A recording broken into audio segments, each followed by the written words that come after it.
Welcome back to Why Not Yang News of the Day, episode 32 for Thursday, July 25th, 2019. I'm David D. This is PRM, and I have a bunch of Yang items to go over with you. Polls, reminders, tweets, articles, and whatnot. So thanks for being here. Let's start with a poll. So Democracy for America ran a poll of current favorites for president, and these are some very interesting findings here. And you'll notice someone who has been leading the polls isn't even in the top five. Let me see if you can guess who that is. Let me read them off to you. Number one, Bernie Sanders, 32.9%. Number two, Elizabeth Warren, 28.8%. Number three, Kamala Harris, 14.5%. Number four, Andrew Yang, 6.6%. Number five, Pete Buttigieg, 4.7%. Seems rather empty. Who's not on that list? Jumping Joe Biden. Not even on the top five. I don't even think he's even in this poll. I don't know how, but most of us know he's really unpopular, and he should be in the top five, or I'd expect him to be in the top five, but he wasn't even in it. But anyways, let's focus in on Andrew Yang. Andrew Yang came in fourth in this poll out of 20-some-odd candidates at 6.6%. We see Andrew Yang growing in poll numbers, okay? The 1 to 3% days seem to be long gone. He is polling...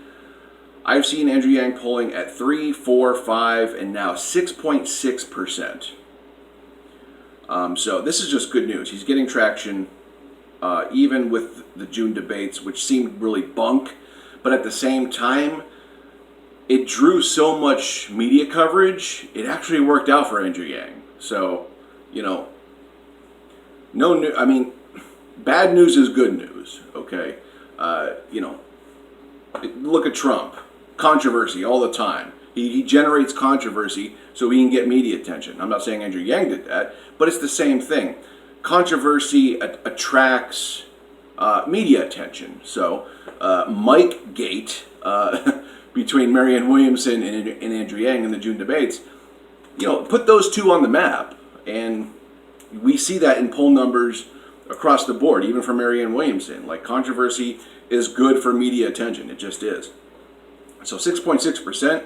This is the highest poll I've seen Andrew Yang at. So, like I said, I'll leave that link down below, and you can check out the poll data by and large.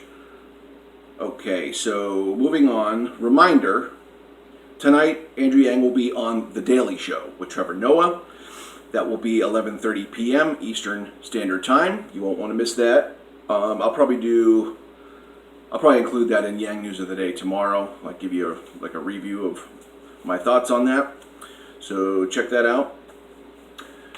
Okay, Newsweek ran an article. It said, quote, Democratic candidate Andrew Yang says it will be tough for Republicans to kill universal basic income.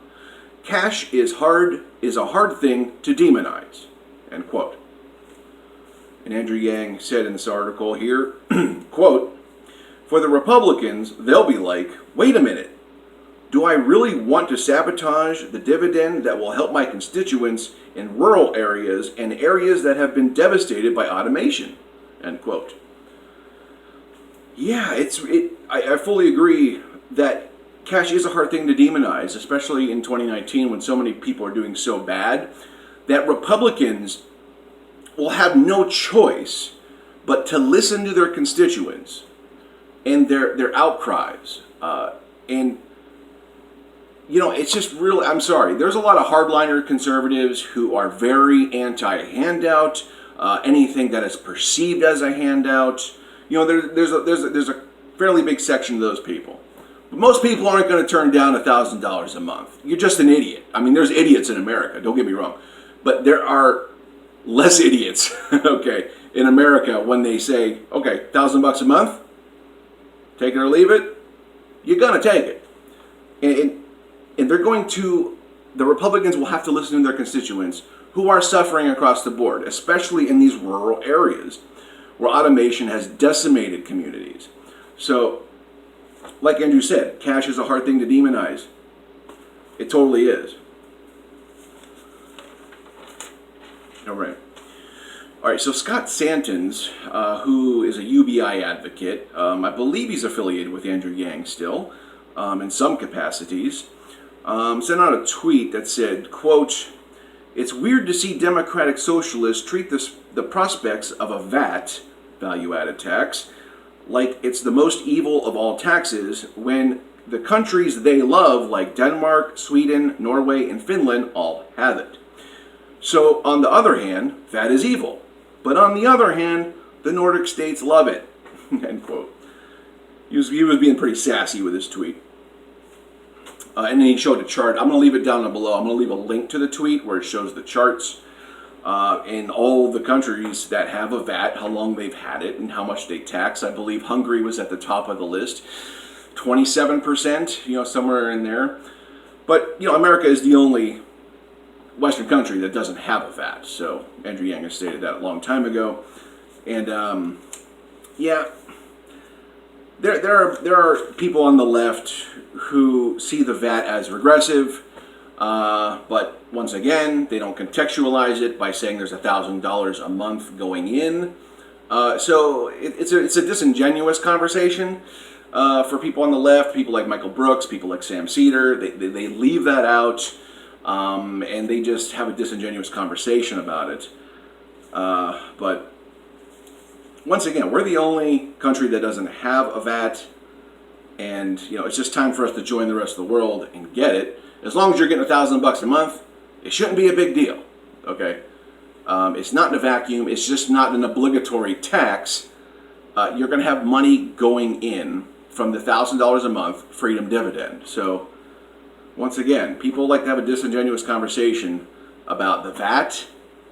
They conveniently leave out important aspects like it's not in a vacuum, okay? It's not obligatory, and it's just going to be a nightmare. It's not that, because you're going to have $1,000 a month coming in. So easy to clarify that stuff, right? But some people don't.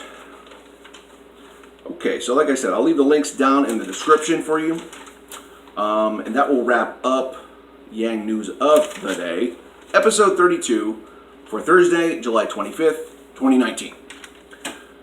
Let me know what you think. Like, share, subscribe, click the bell, and donate $1 to keep this channel up and running. Half of my videos are demonetized, so I'm now relying on you guys to help keep me afloat here. So you can donate as little as $1, become a patron on Patreon, or the PayPal link below. I will leave that down there. So once again, have a beautiful day. Thank you very much for being here.